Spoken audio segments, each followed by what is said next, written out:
Bonsoir chers abonnés et tous ceux qui suivront cette vidéo. Je voudrais à travers cette vidéo dire merci à tous ceux qui partagent nos publications. Et si vous êtes nouveau sur cette chaîne, je vous prie de vous abonner et cliquer sur la cloche de notification pour ne rien rater. Aujourd'hui, c'est question-réponse. La première question, je suis enfin prêt. Pensez-vous que la saison pluvieuse serait la meilleure période pour payer mes chèvres et débuter mon projet? Je vous suis depuis Bamako, Saïd. Par expérience, mon frère Saïd, il faut savoir qu'il pleut.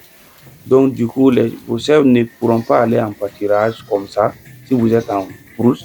Donc, du coup, c'est pas facile, quoi. Et aussi, durant cette période, c'est la période des maladies, hein. Voilà, donc surtout les infections, les diarrhées. C'est la période où vraiment vous allez faire face à beaucoup de challenges. Donc, si vous êtes un débutant, un nocif, quelqu'un réellement qui n'a pas trop de connaissances dans ce domaine, moi, j'allais vous recommander de vous former et aussi profiter de cette période, faire vos cultures de plantes fourragères. Plus vous avez de la nourriture, après la saison pluvieuse seulement net, vous pouvez commencer. Vous dites que vous êtes du Mali. Moi, je vous recommande vivement de suivre le docteur vétérinaire Amadou Traoré. Il donne vraiment de bons conseils et moi, personnellement, je ne le connais pas physiquement, mais à travers les réseaux sociaux, c'est quelqu'un vraiment qui pourra vous éclairer sur beaucoup de choses. C'est quelqu'un que moi j'admire beaucoup et j'espère un jour le rencontrer. Aussi, je ne sais pas si vous connaissez Yaya Diko, le promoteur de Animalerie Mali. C'est quelqu'un qui est vraiment très avancé dans l'élevage des chèvres, des pigeons. Lui aussi, il pourra vraiment être votre guide. Sinon, durant cette période, moi, personnellement, je n'allais pas vous recommander. La deuxième question, quelles sont les plantes fourragères que vous me recommandez et où en trouver? Bon, il y en a tellement.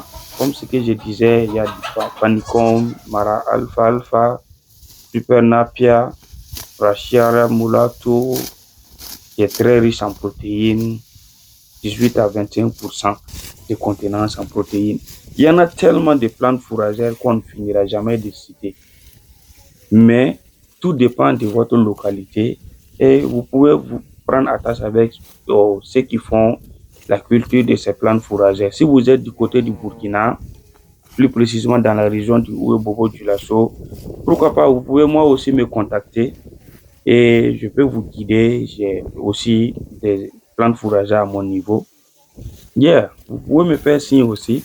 Quels sont les points à considérer lors de l'achat de mon terrain? Il met entre parenthèses élevage de chèvres et de bœufs. Je vis en Italie, mais je suis burkinabé d'origine. Pour répondre à cette question, je pense qu'il nous faut toute une vidéo et je vous promets d'en faire. Mais les quelques points que je peux citer, les renseignements. Quand je parle du renseignement, lorsqu'on vous appelle, on vous propose un coin à vendre. C'est vrai qu'on est vraiment excité, prêt à investir, mais prenez votre temps, gardez le sang-froid, prenez des renseignements sur le coin qu'on veut vous vendre. Arrivez sur les lieux, essayez de rentrer en contact avec les propriétaires des champs qui délimitent le coin qu'on veut vous vendre, si vous en avez, pour être sûr que ce n'est pas un coin litigé. Quand je parle du renseignement aussi, il faut essayer de voir est-ce que le coin qu'on veut vous vendre là, ce n'est pas un bas-fond. Parce que quand on parle de bas-fond, on parle d'humidité, alors que les chèvres n'aiment pas trop l'humidité. Aussi en cas de forte pluie, comme présentement nous sommes en saison hivernale, votre ferme peut être inondée. Aussi, il faut vraiment vous rassurer que le jour où vous allez finaliser le paiement, il y ait la présence des autorités compétentes telles que les agents de la mairie, un topographe certifié qui va faire la délimitation, la présence d'un représentant du village, généralement chef du village ou un chef de terre, qui peut envoyer un représentant. CDV,